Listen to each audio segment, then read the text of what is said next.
myself Dr. Sunita Pandey, Associate Professor in Economics, SK Government Girls College Sikar. आज की इस video में हम मनी के बारे में पढ़ने जा रहे हैं। Money, nature, scope, function and importance of money. मुद्रा अर्थव्यवस्था का वह चर जिसके बिना हम आज के युग में जीवन की कल्पना भी नहीं कर सकते हैं।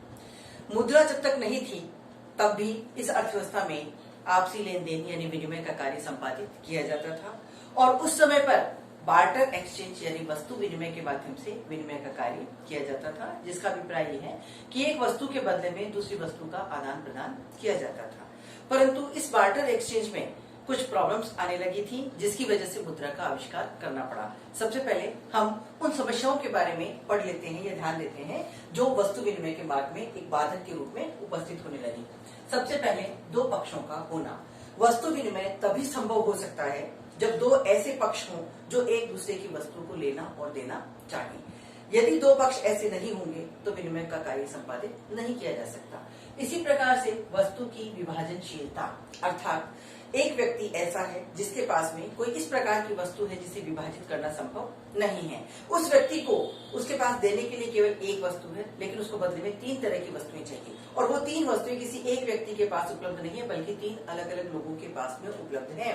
मान लीजिए कि एक व्यक्ति के पास में एक गाय है और उस व्यक्ति को गेहूं, दूध और कपड़ा, ये तीन चीजें बदले में चाहिए और ये तीन चीजें तीन अलग अलग लोगों के पास में है, परंतु उसके पास देने के लिए जो वस्तु है उस वस्तु को विभाजित करना संभव नहीं है। तो ऐसी स्थिति में भी विनिमय का कार्य करना बहुत मुश्किल या कहें कि असंभव हो जाता है।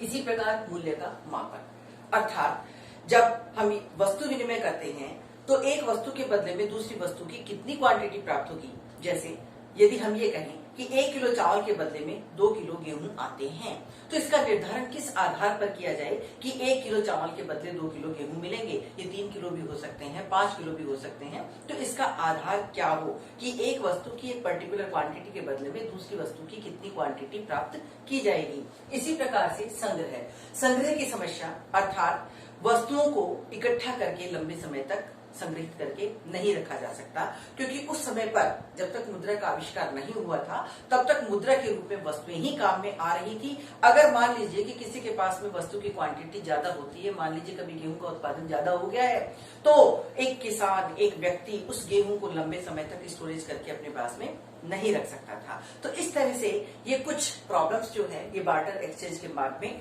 आने लगी थी, जिसकी वजह से मुद्रा का आविष्कार करना पड़ा। जब मुद्रा का आविष्कार किया गया तो प्रारंभिक दौर में मुद्रा जो है वह स्वर्णमान और रजतमान के रूप में प्रचलित रही। स्वर्णमान का मतलब कि जब मुद्रा जो है वह सोने के सिक्कों के रूप में चला करती थी और रजतमान का मतलब जब मुद्रा चांदी के सिक्कों के रूप में चला करती थी। वर्तमान समय में जो मुद्रा प्रचलित है उसमें पत्र मुद्रामान और धातु मुद्रामान दोनों काम में आ रहे हैं। पत्र मुद्रामान जिसमें मुद्रा जो है वह कागज की बनी हुई होती है और जो वर्तमान धातु मुद्रा है उसमें जिस धातु का प्रयोग किया जाता है वह घटिया किस्म की धातु है। अब मुद्रा की जो परिभाषा है उस परिभाषा पर हम कंसंट्रेट करेंगे कि मुद्रा क्या है। मुद्रा वह है जो मुद्रा का कार्य करे, मुद्रा का कार्य करे। मुद्रा का प्रमुख कार्य क्या है? मुद्रा का प्रमुख कार्य है विनिमय के कार्य को संपादित करना, अर्थात विनिमय के मार्ग में आने वाली जो बाधाएं थी, वस्तु विनिमय के मार्ग की बाधाओं को दूर करने के लिए ही मुद्रा का आविष्कार किया गया था।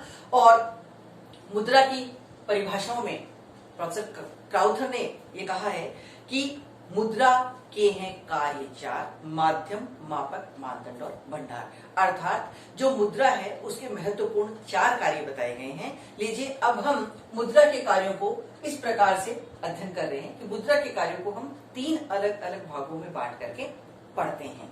मुद्रा के प्राथमिक कार्य, द्वितीयक कार्य और आकस्मिक कार्य। मुद्रा के प्राथमिक कार्य कौन कौन से हैं? मुद्रा के प्राथमिक यानी प्राइमरी जो फंक्शंस हैं वो हैं 2: विनिमय का माध्यम और मूल्य का मापक। विनिमय का माध्यम मीन्स कि मुद्रा जो है वह विनिमय के कार्य को सुगम बनाती है। आज हम जो विनिमय करते हैं वह मुद्रा के माध्यम से करते हैं, इसलिए विनिमय में किसी प्रकार की कोई बाधा नहीं है। जैसे अगर व्यक्ति चावल खरीदने के लिए जा रहा है, बाजार में 80 रुपए किलो चावल मिल रहा है, तो आसानी से विनिमय का कार्य संपादित किया जा सकता है। तो मुद्रा ने विनिमय के कार्य को या विनिमय के माध्यम के रूप में कार्य जो है मुद्रा का वो बहुत महत्वपूर्ण प्राथमिक कार्य माना जाता है। मूल्य का मापक, मुद्रा जो है वह वस्तु के मूल्य का मापक है, अर्थात एक वस्तु की कितनी क्वांटिटी कितने पैसों में आएगी, ये मुद्रा के द्वारा तय किया जा सकता है। अब हम आते हैं मुद्रा के सेकेंडरी फंक्शंस यानी द्वितीयक कार्यों पर। द्वितीयक कार्यों में जो पहला है वह है मूल्य का संग्रह। मुद्रा इसे संग्रहित करके रखा जा सकता है। हम अपनी भविष्य की आवश्यकताओं की पूर्ति करने के लिए मुद्रा को इकट्ठा करके अपने पास में संचित करके रख सकते हैं और इसे संचित करके रखने के कई तरीके हैं। हम इसे बैंक में जमा करा सकते हैं, हम इसे अपने पास में नकद रूप में भी रख सकते हैं, हम इसे शेयर में भी लगा सकते हैं, हम इससे किसी भी कीमती धातु को खरीद करके भी अपने पास में रख सकते हैं। तो कहने का अभिप्राय है कि मुद्रा जो है वह मूल्य का संग्रह करने के कार्य में प्रयुक्त की जाती है। इसी प्रकार विलंबित भुगतान का आधार। विलंबित भुगतान के आधार का मतलब यह है कि यदि पेमेंट फ्यूचर में किए जाने हैं, निकट भविष्य में किए जाने हैं, तो मुद्रा के माध्यम से आसानी से इसे संपादित किया जा सकता है। जैसे वर्तमान समय में ऋण लेकर के बहुत से कार्य संपन्न किए जाते हैं और ऋण का भुगतान जो है वह भविष्य में किया जाता है और मुद्रा के माध्यम से किया जाता है। इसी प्रकार मूल्य का हस्तांतरण अर्थात एक रूप से दूसरे रूप में मूल्य का हस्तांतरण यदि किया जाना है तो वह मुद्रा के रूप में आसानी से हो सकता है। जैसे यदि एक व्यक्ति के पास में सोना है, जमीन है, तो इसे वो आसानी से मुद्रा के रूप में कन्वर्ट कर सकता है। दूसरा मूल्य का हस्तांतरण एक स्थान से दूसरे स्थान पर मुद्रा को आसानी से लाया और ले जाया जा सकता है। यदि व्यक्ति एक स्थान पर मुद्रा को काम में ले रहा है और उसे दूसरे स्थान पर लेकर के जाना है तो मुद्रा आसानी से हस्तांतरित भी की जा सकती है। इसी प्रकार अब हम आते हैं मुद्रा के आकस्मिक कार्यों पर।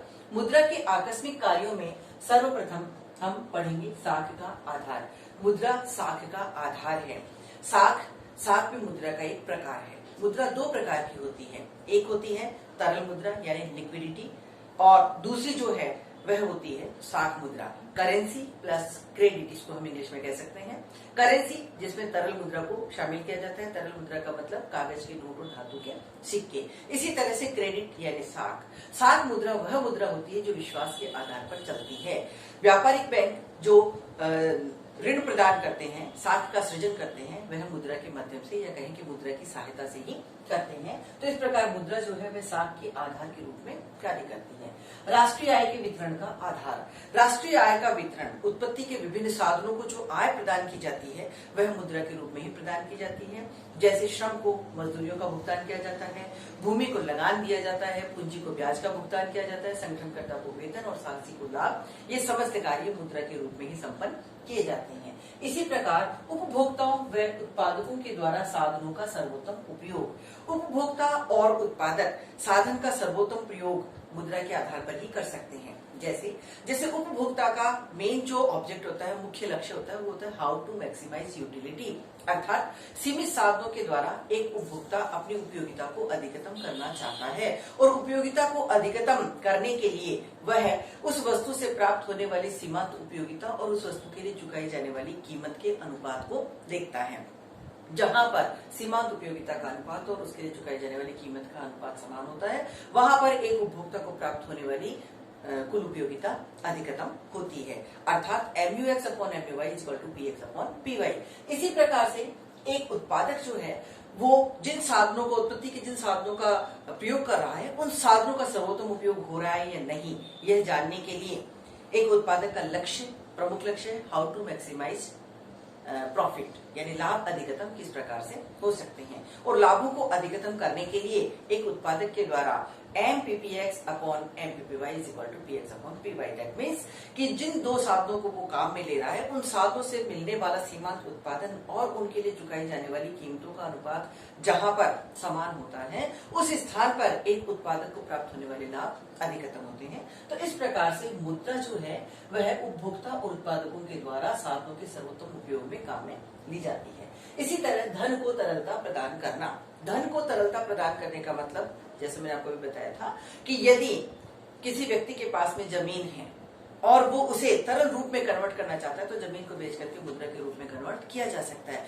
यदि किसी के पास में गोल्ड है, सोना है, तो उस सोने को बेच करके मुद्रा को तरल रूप में कन्वर्ट आसानी से किया जा सकता है। तो इस प्रकार से आप लोगों ने देखा कि मुद्रा के कार्यों को प्रमुख रूप से प्राथमिक कार्य, द्वितीयक कार्य और आकस्मिक कार्य इन तीन भागों में विभाजित करके हम अध्ययन करते हैं। अंत में पुनः मैं यही कहूंगी कि मुद्रा के मुख्य रूप से चार कार्य माने गए हैं: माध्यम, मापक, मानदंड और भंडार और मुद्रा के आविष्कार ने वस्तु विनिमय की समस्त कठिनाइयों को दूर कर दिया है। जब मुद्रा का आविष्कार हुआ था और प्रारंभिक थ्योरी जो मुद्रा से रिलेटेड आई थी, प्रतिष्ठित अर्थशास्त्रियों के द्वारा जो प्रतिपादित की गई थी, उस समय पर मुद्रा को बहुत ज्यादा महत्व नहीं दिया जाता था अर्थव्यवस्था में, और ये कहा जाता था कि money is demanded only for transaction purpose, अर्थात मुद्रा जो है केवल सौदा उद्देश्य की पूर्ति के लिए मांगी जाती है। अर्थात मुद्रा का कार्य केवल विनिमय के कार्य को संपन्न करना है, इससे ज्यादा अर्थव्यवस्था में मुद्रा की कोई भूमिका, मुद्रा का कोई कार्य नहीं होता है। फिशर ने क्वांटिटी थ्योरी में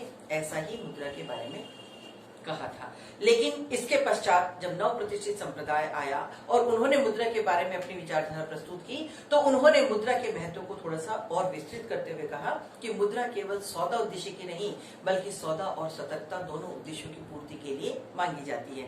अर्थात मुद्रा केवल खर्च करने के लिए नहीं मांगी जाती है, बल्कि मुद्रा को अपने पास संचित करके भी रखा जा सकता है, और ये कार्य सतर्कता उद्देश्य की पूर्ति के लिए संपन्न किया जाता है। अर्थात व्यक्ति अपने भावी जीवन की आवश्यकताओं की पूर्ति करने के लिए मुद्रा को अपने पास में संचित करके रखता है। इसके कुछ समय पश्चात मुद्रा की मांग के जो उद्देश्य हैं उनमें और थोड़ा सा विस्तार किया गया। प्रोफेसर केन्स ने मुद्रा की मांग के उद्देश्यों को विस्तृत करते हुए इसमें सौदा, सतर्कता और सट्टा उद्देश्य को भी शामिल कर दिया।